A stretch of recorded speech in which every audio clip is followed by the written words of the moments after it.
அதுக்கப்புறம் ஒவ்வொரு time water wash பண்ணிங்கன்னா WD-40 ஒன்று இருக்கும் அந்த ஸ்ப்ரே.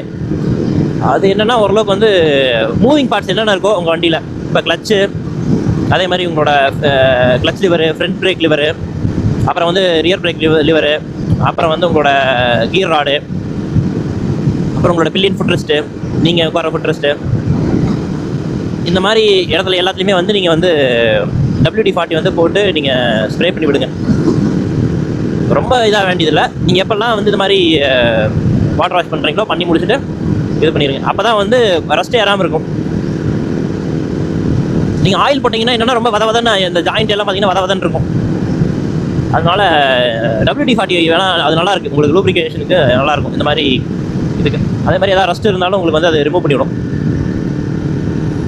இன்னொன்று இந்த மாதிரி இந்த கேபிள் போகுது பார்த்தீங்களா, கிளச் கேபிள் போகுதுல்ல உள்ள, நம்ம கிளச் லிவருக்குள்ளே இருந்து இங்கே வந்து உள்ளே அடிச்சு வந்து நீங்கள் வந்து அப்படியே பம்ப் பண்ணிகிட்டே இருங்க, அமுத்திட்டே இருந்தீங்கன்னா உள்ளே வந்து அந்த ஒயருக்குள்ளே வந்து அந்த லூப்ரிகேஷன் போகும். அப்போ வந்து என்னென்னா உங்களுக்கு கொஞ்சம் ஸ்மூத்தாக இருக்கும் உங்களுக்கு இந்த கிளச்சோட இதெல்லாம்.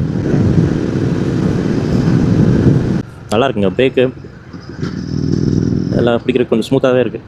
ஆனால் இன்றைக்கி அடித்ததுனால தான் அந்த டிஃப்ரென்ஸ் தெரியும், உங்களுக்கு தெரியுது.